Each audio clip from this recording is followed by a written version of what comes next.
Supreme Magus, Web Novel, Chapter 24. True Magic and Fake Magic. What do you mean with true magic? Lith said. At this point is still too early to tell. Of course if you are too curious you can look at my mind right now, but I don't know how helpful could it be. Lith merged his mind with Solus, discovering she wasn't exaggerating at all. Her mind was full of ifs, and buts, constantly examining facts, revisiting memories, making one speculation after the other before dismissing them. What can I do to help you? I need two things. First, all the books about the history of magic you can find. Second, we need to get out of here and do some experiments. I'll explain everything later. Lith went to Nana, asking her for help. Sure, I have a magic history book, but it's not such an interesting topic, so I only purchased one covering the last couple hundred years. Is that enough for you? Lith shook his head.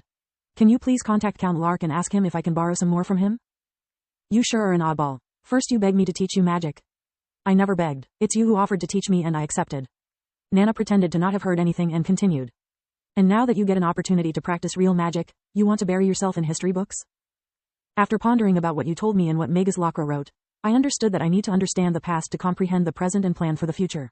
Lith improvised, digging up an old family motto. Makes sense, sort of, Nana conceded. I'll contact Lark via the communication amulet and see what I can do. The Count has one too? Lith asked in surprise.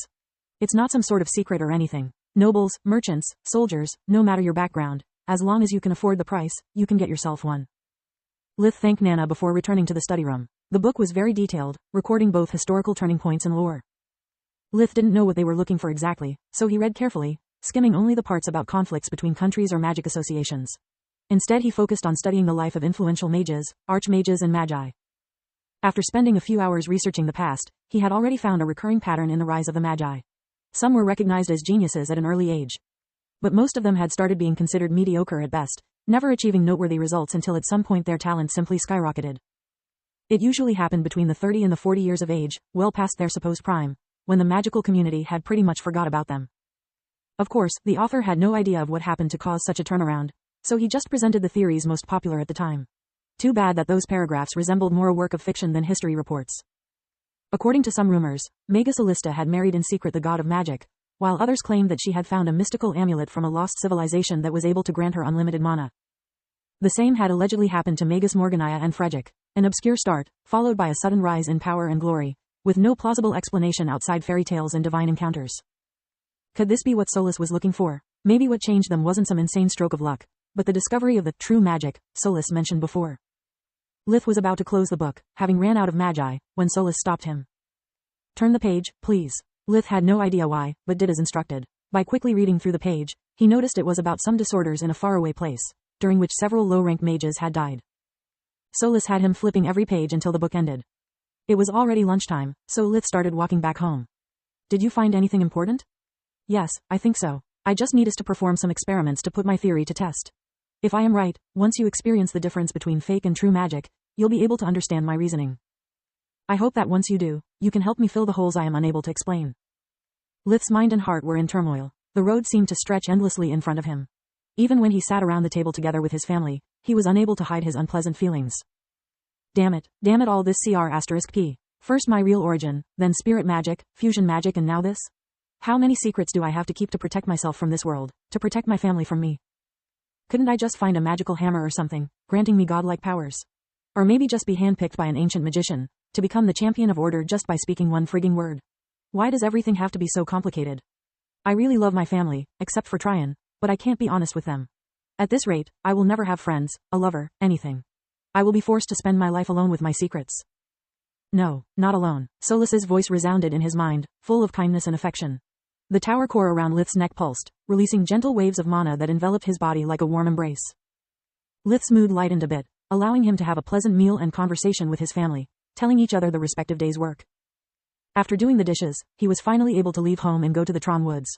Lith had his own special glade, deep in the woods, a place spacious enough to train his magical skills without endangering trees or wildlife, away from prying eyes. Lith and Solus double-checked their surroundings for intruders or magical beasts. Finding none, Lith could finally take out his grimoire from the pocket dimension and start memorizing the simplest Tier 1 spell he had found in Nana's book. We don't need something powerful or complex for our experiments, only something to compare with your own spells. The faster you master it, the sooner we'll have our answers. Solus explained.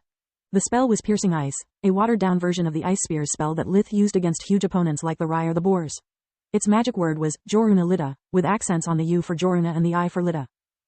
The hand signs required to start with the index's fingertips touching themselves, before pulling them away, drawing in the air A7 with the right index while the left one had to execute mirrored movements at the same time.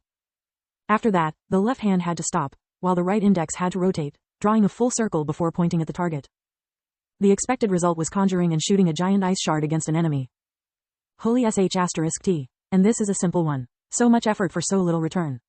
At his first try, Lith managed to conjure some kind of giant fork that traveled forward for a couple of meters, 2.2 yards, before crashing on the ground. You did not aspirate the H, Solus remarked. Then it came a boomerang that almost chopped his head off. It's Lita, not Lita. After a series of non-life-threatening failures, Lith had to admit he wasn't able to learn both the pronunciation of the magic word and the hand signs at the same time. So, he had to sit down and recite the spell until he got it right. After that, he had to face head-on his poor hand-eye coordination. That's not A7, more like a 1. Do the second line steeper. You were supposed to draw a circle, not an egg. Will you stop your left hand during the last movement, please? Otherwise we'll never see the end of it. Failure after failure, Solus kept nagging in Lith's mind, correcting the many mistakes he did during each try. If you were so good, why don't you do it yourself? Lith rebutted, bursting with frustration. Sorry, I do not have a body. Not to mention I cannot perform any spell unless A, you first know how to do it and B, you give me the permission for it. It was a long afternoon for Lith, full of cursing, sweating and casting, not necessarily in that order, before he finally managed to get piercing ice right. He kept repeating the spell until it became a second nature to him. I can't believe I had to work so hard for the simplest spell. I have barely an hour before the sunset. Hey, Solus, is it enough time, or do we wrap things up for today and go back home? Is more than enough. Tell me, how does it feel using magic that way? To be honest, it does not feel at all. I'm so focused on all that CR* page that I can barely breath. Solus mentally nodded. Perfect. Now cast your ice spear spell, shooting only one spear. Lith was so tired to need to actually use the magic word. Joran, with a flick of the wrist, Lith conjured a slender, sharp ice javelin that struck the nearest tree faster and harder than the piercing ice. Now focus, how did you do it? Lith couldn't understand all those apparently stupid questions, but he trusted Solus enough to know she wasn't just trying to piss him off. Like usual, first, I mentally visualized the effect of my spell, things like the shape of the spear, the trajectory, etc. Then I used my mana core to generate enough mana to support my spell, taking in account the size of the spear I wanted to conjure and how strong I wanted it to strike. Finally, I projected my mana on the outside, mixing it with the world energy to have access to the water element, and voila. Order up. Okay, now use piercing ice, again. This time do it slowly, try to feel how your mana flows according to the spell. Lith needed a few tries before succeeding in the task Solus had assigned him. The result was astonishing. What the heck? As soon as I start with the hand signs, a portion of my mana leaves my body. And there is more. The magic word determines how my mana interacts with the world energy, in this case the water element, while also giving the spell its shape and size. Lith could tell that if Solus had a face, now she would have had a smug grin from ear to ear. You are almost at the finishing line. Do piercing ice again, but try making the ice shard bigger. I can't. Lith was flabbergasted. If I try adding more mana the spell becomes unstable and dissipates. Solus asked him to try generating a second ice shard, then to make the single shard faster and finally to alter its trajectory right after it materialized. Lith's answer was always the same. I can't. The whole spell is set in stone. Once I learned the proper signs and pronunciation, I became nothing more than a mana source and a targeting system. My mana core and imagination play no part in this type of spell casting. Lith suddenly reached enlightenment. And that's why you consider it fake magic. Calling it fake magic is a little extreme, but for simplicity's sake let's call it that. Lith could sense Solus brimming with pride. Now I can finally share my theory with you. First of all, I'd like you to think back about all the steps necessary for you to use true magic. Solus paused for a moment, giving Lith time enough to think. What's your point? My point is that what you so casually dismiss as usual is actually a really complex feat, much harder than fake magic. Sorry, I still can't follow you. Solus' mind snorted in frustration.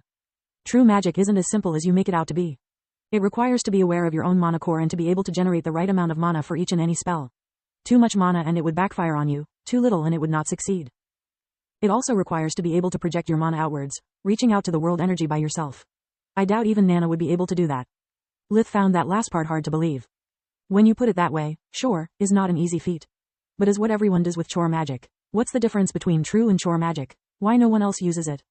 The difference is in the amount of mana required. Chore magic needs little mana, so you can use it even without activating your mana core, while true magic may require great amounts of mana, according to what are you trying to accomplish. Seeing as Lith was struggling, Solus started to use a monotone, lecturing tone. Chore magic is the very foundation for magic. It teaches you everything you need except how to activate the mana core. Fake magic is like a crutch, a foolproof magic for dummies spellcasting method. You only need to learn a few words and gestures and it does everything by itself, as long as you have enough mana. My hypothesis is that chore and fake magic are taught in this order as a training course towards true magic.